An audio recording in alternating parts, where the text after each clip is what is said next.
Here. Okay.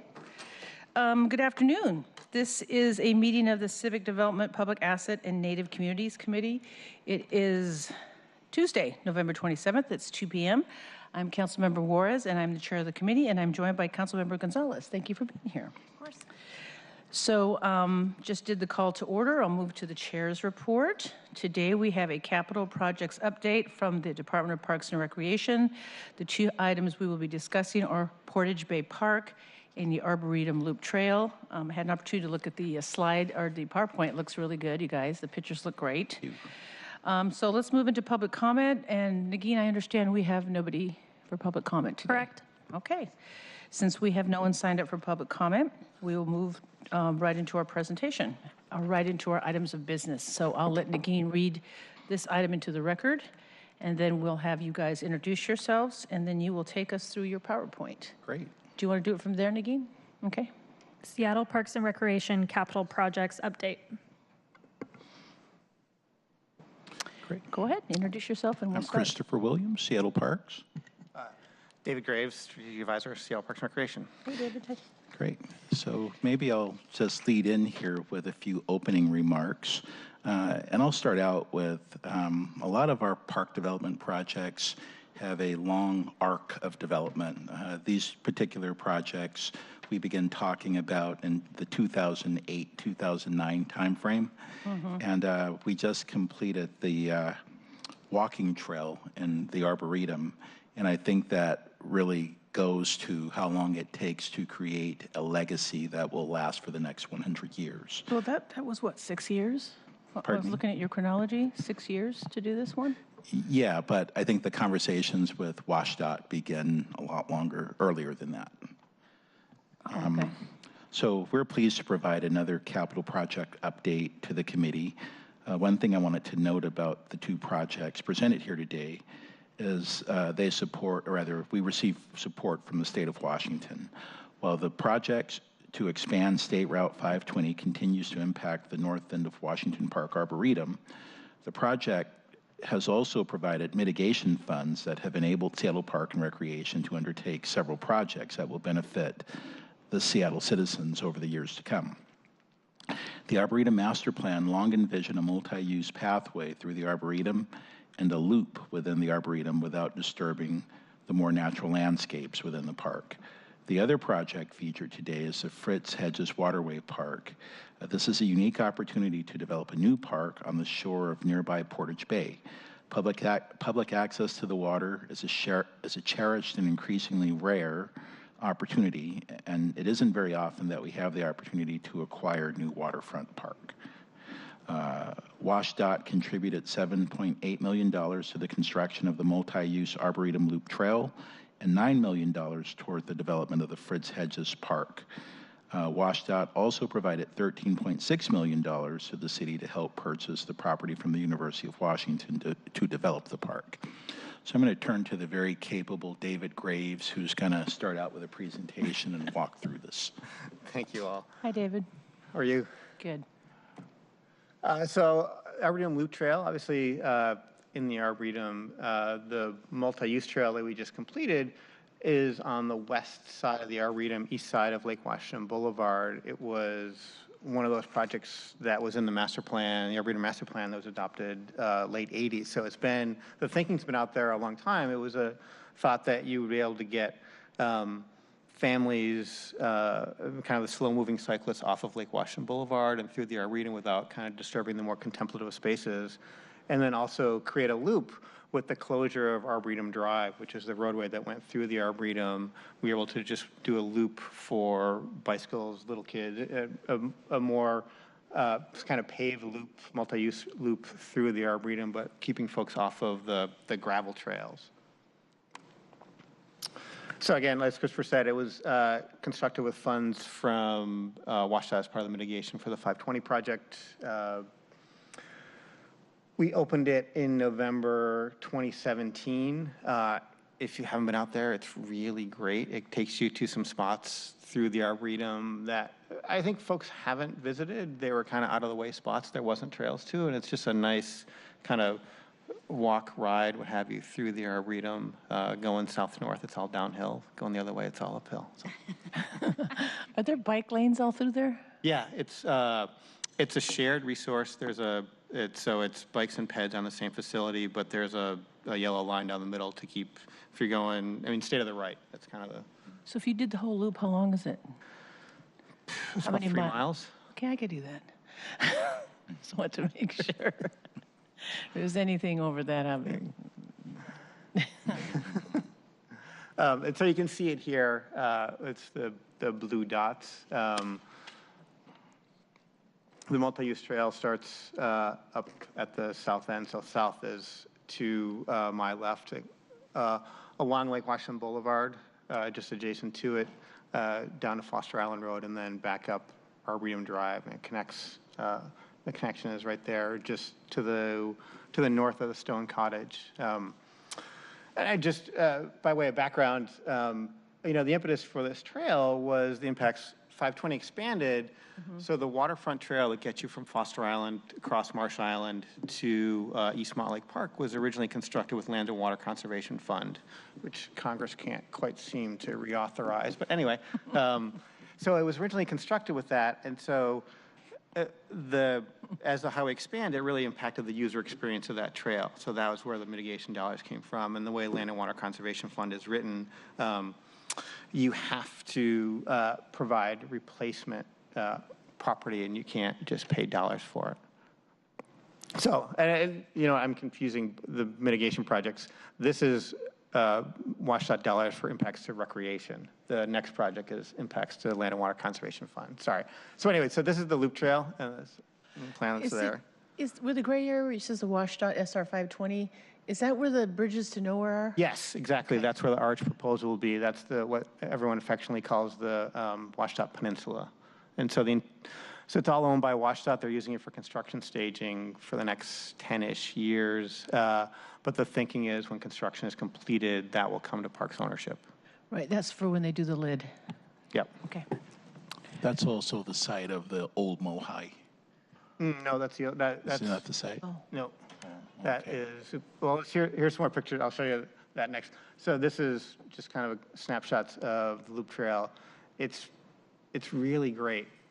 It is a unique resource in the Arboretum that we didn't have before. We had all these really nice kind of gravel pathways through through the Arboretum, and the Arboretum is this great resource that people use, but I think it's really expanded the access for folks that wouldn't necessarily get out on the gravel pathways but feel more comfortable on a paved walking trail. I see you don't have Christopher or Michael in these pictures like you do on the next slide. Well, And Mr. Fong. No, wait, no, that's not. Is it? Okay, good. I made a terrible mistake. I'm sorry.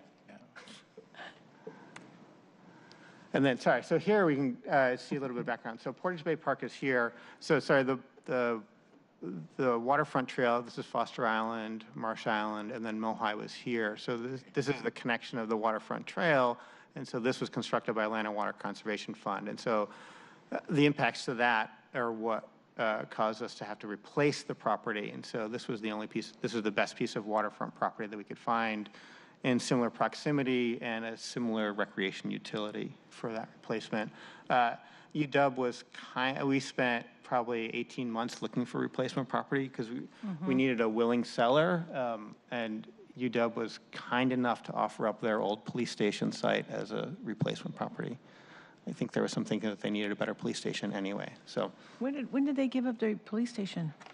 as part of this project, when we purchased it in '07, the police department stayed there while they constructed a new police station a little bit. It's somewhere right here, it's just south of Gould Hall is where the new police station is. Who's Fritz Hedges? So, right on time. So Fritz Hedges was a longtime Park and Recreation employee. He started his career back in the 70s. He was a grad school student who came to Seattle Parks as an intern and eventually became a full-time employee, became a division director, and developed the department's first comprehensive plan. Fritz was one of those special Park and Recreation employees, a coach, a teacher, a mentor to a lot of people, including myself. And he ran the citywide division. And he lived in a houseboat on Portage Bay. And somewhere right yeah, there. right there. That's right. Going right where he lives right now? Right there. So he passed away in roughly 2004 after 30 years of work on a bike ride as a result of an aneurysm one day. And during his tenure, he was involved in a number of major projects. He worked on implementing projects funded by the Forward Thrust Bond Initiative. He was instrumental in the conversion of Army land into Discovery Park. He helped create the second open space bond program. He was an avid outdoors person, bike rider and hiker, had a passion for parks and people, and it's very fitting to have this park be named Fritz Hedges Park. And when did we do that? Oh, geez, we probably did that, what, 3 years ago, maybe? 2 years ago? The naming was this year. Yeah, Oh, that's the what I- name was this year? Yeah, Oh, it I was- seemed much that's why longer. he looked familiar. I forgot. Okay. Did Yeah, we I do mean, a it- proclamation too or something? I thought we did a proclamation or a, Yeah, we've done a couple of Fritz Hedges Yeah. days and proclamations and that sort of thing. I Yeah. knew it was familiar. It's an interesting site. It was the first Chris Craft dealership on the West Coast. It was always been a marina. It was Bryant's Marina, which was a first name for it. And then it was UW Police Station. Portage Bay Park was its working title, and now Fritz Hedges Park. From a natural habitat standpoint, there's a seawall there now. It'll be soft shoreline and shoreline vegetation. So it'll be a stop along the juvenile salmon's outmigration out to the locks. That they don't have currently. Again, funding from UW, and there's some funding from University of Washington to get rid of some contamination on site. It was like I said, it was a former marina, so there was a fair amount of stuff associated with the boat marina, plus an underground storage tank, some that sort of stuff. These are the old boat buildings, the old police station, now demolished. We started demolition last week, so the buildings are now down. So we can start the park development once they're all cleaned up. There's a fair amount of overwater structures that we have to remove as well. And this is what it will look like when it's completed. An area, a really great expansive lawn, gravel beach, a pier that gets you out over the water, and then here is native vegetation, shoreline restoration, and similarly more native vegetation here, and a kayak slide. So there's short-term parking here, and repurpose wood from the old structure to be able to slide kayaks down into the water. This is Sakumi Viewpoint, if you're familiar with that, and then Aqua Verde is right here, UW Fisheries Building. What is the one way up in the corner, the right-hand corner, that one? That one, it's part of UW Medical Center. Oh, Medical Center, okay. Yeah, and so the medical center is right here. And it really, UW, part of their long-term vision for West Campus is a big green space that comes through this area. This parking lot goes away and it continues the green that's here adjacent to the fisheries building. So it's a nice complement to UW's, what UW's doing. There's a bunch of new student housing here. So there's this really great resource at the south end of campus with access to the water for folks. So what is the timeline on this? Oh, here it is. It's coming up on the next one. Yeah, so currently under construction, building demolition. Here we go. Next year, we'll start mobilizing, moving in soil to construct the park, and so it should be open to the public spring 2020. And then you can kind of see the park features here in plan view, Sakuma Viewpoint. There's a parking, just short-term drop-off, all accessible pathways, a pier that gets you out over the water, and accessible down to the beach here. These are stairs to a terraced lawn, and then a sitting area up adjacent to the street, and then with a crossing here and connection to UW's big green space that's right here. So how many acres is it approximately? With the It's site? about, total including submerged lands are about 3 acres, but upland is about 1.5 acres, acre and 3/4. So it's a pretty big site. It's not often we get new shoreline, so it's pretty exciting to be able to develop a shoreline park here in the U District. They'd be open to the public. Yes, absolutely. Great. Yep, and open, 2020. Thank you, guys. Thank you. Is there any questions you have, Councilmember Gonzalez? Nope. How about you, Nagin? I know you said you were at that building. I used to go running along that waterfront with my roommate. Okay. We're very excited for the updates. Thank you. Sure. So with that, is there anything else you want to add? Good. You're good, okay. Thank you. Thank you. Oh, I think we have someone who wants to speak. Sir, I saw that you come in late. Did you want to provide public comment? Well, I can't make them stay, but you're more than welcome to speak for 2 minutes. We'll reopen public comment very briefly for you. Hold on a second. Let Nagin get you on the record. Go ahead, sir. I'm Bill Farmer, Board President of Friends of Athletic Fields. Sorry I'm late. Had a meeting at the okay. airport. Since I probably have limited time, let me remind you, I sent you an email on November 4th about some Seattle budget items with regard to parks and playfields in particular. I'd ask both of you and your colleagues to take a look at that. And these are issues, funding issues that will play on through the year and into the future. As you know, Seattle population is growing. It's a much more youthful population. The demand for athletic fields is only increasing. So anything that can be done to improve play fields and provide more capacity is a benefit to the field user and active recreation community. Some things I had pointed out in that email, which I don't have time to go into all of it, but the synthetic fields, the carpets wear out after about 10, 11, 12 years, and they need to be replaced. Last year, all the carpets were in the budget. This year, there was a new category to address that, and not all the fields are in there. So there needs to be a plan to address that, all the fields going down the line. Magnuson Park is in that category. A lot of fields were built in 08, 09. Magnuson Park has a master plan. Athletic fields and wetland development master plan was approved by council in 2004.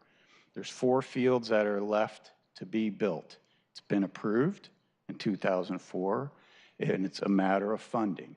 So it's one of the few places where we can create new fields. There's a field, I think it was moved up to 2021 to build one more field. So there's more work to be done there. It's a great spot to do that. Anything you could do to help that happen, I'd really appreciate it. Okay. While I'm at it, Bobby Morris is I need you to wrap it up, sir. Your time's up. I need you to wrap it up. Okay, can I Yes, mention this I will. one? Bobby Morris is the only play field that's really in the heart of the city. It's next to Seattle Central College, and it's a great field, but there are a lot of issues there with people interfering with the use of the field, whether it's drug use and whatever in the bathrooms there, or people just walking across the field. Parks has tried to do rangers and tried to make that more usable. Sir, we can talk more offline, so I'm going to have to, you're over your time now. I need you to kind of wrap it up. Okay? And we can talk. Okay, thank you. So that will end public comment, and as of now, we will be in recess, and I think we adjourn in the new year, correct? Right. So with that, and we'll have an opportunity to speak with you, sir. And with that, we stand adjourned. Thank you. Thank you, Loretta.